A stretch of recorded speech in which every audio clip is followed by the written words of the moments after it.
तनाव का शिकार होता जा रहा है, तो ऐसी जीवन शैली में हमारी जी शांति कैसे संभव है? नाम को बीच में डाल लो।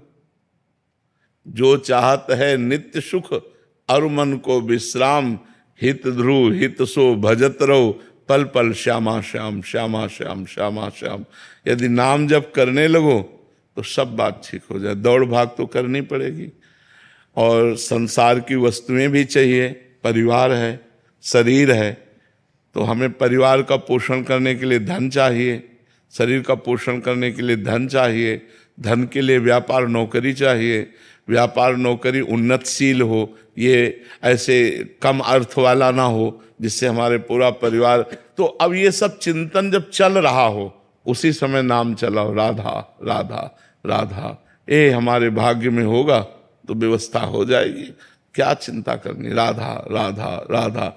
नाम जप नहीं तो इतना सोच बढ़ती चली जाती है, ओवर थिंकिंग होती जाती है कि कभी कभी नकारात्मक भावों का जाल बिछ जाता है और हम डिप्रेशन में पहुंच जाते हैं। अधिक सोच होना और व्यर्थ की सोच होना और निगेटिव सोच होना, ये डिप्रेशन का मूल है, इसी से डिप्रेशन बनता है। तो अगर हम नाम जप करें, अधिक सोचने का टाइम ही न दें, व्यर्थ सोचने का टाइम ही न दें, निगेटिव सोचने का टाइम ही न दें, और उसमें राधा राधा राधा, तो नाम के प्रभाव से आपकी आने वाली विपदा भी टलेगी, और जो समस्या है उसको निवारण करने का आपके अंदर ज्ञान आ जाएगा, और आपका हृदय शीतल बना रहेगा भारी विपत्ति में भी, यदि नाम जप करोगे। और नाम जप होगा तो हमसे गलतियां भी नहीं होंगी। जब नाम जप नहीं होता, केवल सांसारिक चिंतन होता है, तो कहीं ना कहीं हमारा मन चाहता है कि हम आनंदित हों, तो फिर गलत जगह वो आनंद ढूंढता है। शराब पीना, मांस खाना, व्यभिचार करना, गलत जगह वो आनंद की खोज करने लगता है। इसलिए हमें अच्छे मार्ग में चलना है, शांत और सुखमय जीवन व्यतीत करना है, तो भगवान की शरण में होकर भगवान का नाम जप करना ही है, दूसरा कोई रास्ता नहीं है। वाकुल जायसवाल जी कानपुर से। राधे राधे महाराज जी, आपके चरणों में कोटि कोटि प्रणाम। महाराज जी, ये संकेत हमें कैसे मिलेंगे कि हमारे प्रारब्ध के कर्म का भोग हम काट चुके हैं या काट रहे हैं? और जब तक शरीर रहता है तो इसका प्रारब्ध रहता है। शरीर छूटा, प्रारब्ध खत्म। समझ पा रहे हो? शरीर रहता है तब तक प्रारब्ध भोग रहता है, ऐसा थोड़ी है। आज आप चकाचक सब आनंद चल रहा है, कल देख लेना दुख आएगा। आज दुखी चल रहे, कल देख लेना सुख आएगा। इसका क्रम बना हुआ है, प्रारब्ध दुख सुख का क्रम बना हुआ है। जब तक शरीर है तो प्रारब्ध ही से तो बना है। प्रारब्ध मिटा, शरीर खत्म, शरीर खत्म, प्रारब्ध मिट गया। प्रारब्ध तब तक रहेगा जब तक शरीर रहेगा। साहिल जी। महाराज जी, घर का माहौल अक्सर थोड़ा नकारात्मक रहता है हमारे घर के सदस्यों के कारण। इस वजह से हमारे अंदर भी नकारात्मक ऊर्जा आती रहती है, मन चिड़चिड़ा हो जाता है, फिर नाम जप में मन नहीं लगता। हाँ, नहीं नहीं, नाम जप करके इस स्थिति को क्रॉस करो। बड़ी कृपा है जो नकारात्मक आसपास वातावरण है, इसमें पास हो गए तो कहीं फेल नहीं होगे। अनुकूलता में भजन हो तो प्रतिकूलता में डर रहता है छूटने का, और जब प्रतिकूलता में भजन का अभ्यास हो जाता है तो अनुकूलता में तो अपने आप होगा। तो इसलिए डरो मत, हिम्मत बनाकर हर प्रतिकूल परिस्थिति में नाम जप करते रहो। नकारात्मक सोच अंदर की और नकारात्मक वातावरण बाहर का, दोनों को रौंदना होगा भजन के बल से। अंदर की सोच को हटाना पड़ेगा। राधा राधा राधा राधा राधा राधा राधा, वो जलाएगा पर राधा राधा।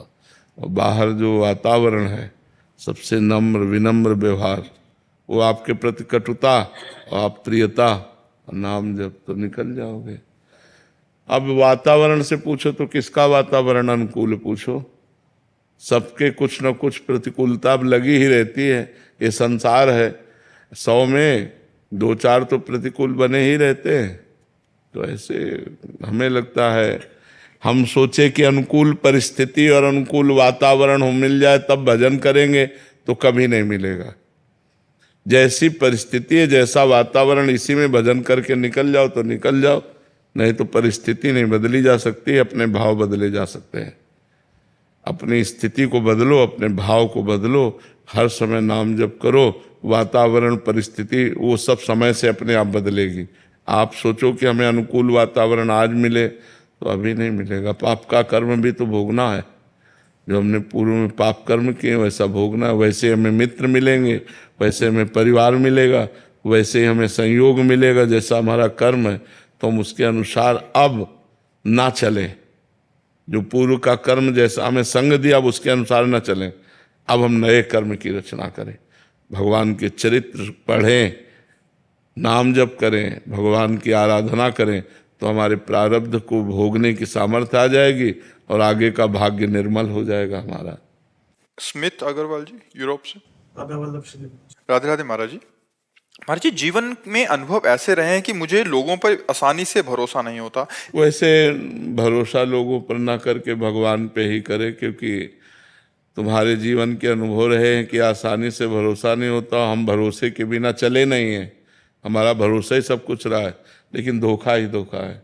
पर इसलिए मैं 2-3 योजनाएं बना के ही कार्य करता हूँ कि एक में फेल तो फिर दूसरे में, ऐसा है कह रहे हैं। हाँ नहीं, फिर भी कितना ही हो, भरोसा सिर्फ भगवान पे रखे, व्यक्ति का परोपकार कर दे, उस पर भरोसा न करे। व्यक्ति का भरोसा करने पर हम फंस सकते हैं। भरोसा भगवान का और व्यक्ति का परोपकार। हम तुम्हारा हित करेंगे, तुम्हें सुख देंगे, तुम्हारा मंगल विधान करेंगे, पर हमें पलट कर तुमसे कुछ नहीं चाहिए, वो भगवान देंगे तो सुखी रहोगे। अगर पलट कर चाहोगे तो दुखी हो जाओगे, क्योंकि यहाँ पलट कर तुम्हें दुख ही मिलेगा, कपट मिलेगा, छल मिलेगा। आप करोगे अच्छा और वो करेगा बुरा, तो आपको रोना पड़ेगा, आपको दुखी होना पड़ेगा। यहाँ तो ऐसे विश्वासी लोगों को बहुत जल्दी फंसा लिया जाता है और फिर बहुत टॉर्चर किया जाता है। आंतरिक छल कपट इस संसार का स्वरूप है। आप सीधे साधे सरल विश्वास कर लोगे, फंस जाओगे, आपको बेवकूफ माना जाएगा। आप हित कर रहे हो, वो आपको बेवकूफ मान रहा है। और आप हित कर रहे हो, खूब जानबूझ के हित कर रहे हो, तो परहित करो और विश्वास भगवान पे रखो, तो यहाँ चैन से रह सकते हो। नहीं, यहाँ बहुत विचित्र संसार है, बहुत विचित्र संसार है। यहाँ छल कपट का राज्य, विश्वास का नहीं। यहाँ कोई ऐसा नहीं कि हाथ मिलाकर, दिल से दिल मिलाकर हमारे साथ चल सके। हाथ मिलाएगा तो जेब देखेगा, दिल नहीं। और जब जेब कल तुम्हारी काम नहीं करेगी ना, वो तुमसे देखेगा भी नहीं, बात भी नहीं करेगा। आज का संसार ऐसा है। तो अक्सर ये दिमाग में आ जाता है कि पूरा जीवन तो गुजर गया है, अब कैसे श्री जी प्राप्ति हो। नहीं, एक नाम में भी आपका काम बन जाएगा। ये दिमाग में क्यों नहीं डालते हो कि जैसे हम बोला राधा मर गए तो राधा की प्राप्ति हो जाएगी। हमको अंतिम फाइनल पे पहुंचना है कि अब अंतिम समय, चूंकि अपने को पता नहीं है, मालूम नहीं है कि हम कब मरेंगे, तो हम हर समय राधा राधा कह रहे हैं। जब मरेंगे तब राधा राधा कह के मरेंगे, तो हमें भगवत प्राप्ति हो जाएगी। जैसे अजामिल ने अपने पुत्र के बहाने नारायण नाम बुलाया, तो अंतिम समय नारायण निकलने के कारण भगवत प्राप्ति उसे हुई। तो अगर हम अभी राधा बोलते हमारे प्राण निकल जाते तो भगवत प्राप्ति हो जाएगी। हमें चिंता नहीं करनी, हमें चिंतन करना है। ठीक है, जितना बचा हुआ जीवन है उसमें खूब नाम जप करो, इसी से भगवत प्राप्ति हो जाएगी। पूजा भारती जी, मुंबई से। श्री हरिवंश। श्री हरिवंश महाराज जी। महाराज जी, मेरा प्रश्न है कि भजन में प्रतिस्पर्धा उचित है क्या? ये ईर्ष्या तो नहीं है? मतलब दूसरे से प्रतिस्पर्धा करना कि ये ज्यादा भजन कर रहा है मेरे से, या मुझे भी उतना करना चाहिए? वैसे देखना ही नहीं चाहिए, ये विषय नहीं देखना चाहिए, अपने को देखना चाहिए। और अपना भजन कभी पूर्ण भी नहीं होता। कितना भी करो ऐसा लगता है कि अभी जैसा होना चाहिए वैसा नहीं हो रहा। हम दूसरे को क्यों देखें? भगवान उससे जैसा करवा रहे हैं वो वैसा कर रहा है। मान लो हम किसी का भजन देखेंगे तो किसी के दोष भी देखेंगे, फिर ठीक नहीं है। अपने अंदर से एक नियम बना ले कि हमारी श्वास प्रश्वास में भगवान का सुमिरन रहे, हमारा भजन ठीक चलता रहे। भगवान जिसको जितना करवा रहे हैं उतना हो रहा है। हमें लगता है ईर्ष्या भजन में भी करना ठीक नहीं है। और प्रतिस्पर्धा में अहंकार होता है कि अगर वो 20 माला कर रहा है तो मैं 22 माला करूंगी, और तो अहंकार भजन नहीं होता। अहंकार गलित हो जाए वो भजन होता है। तो जो हम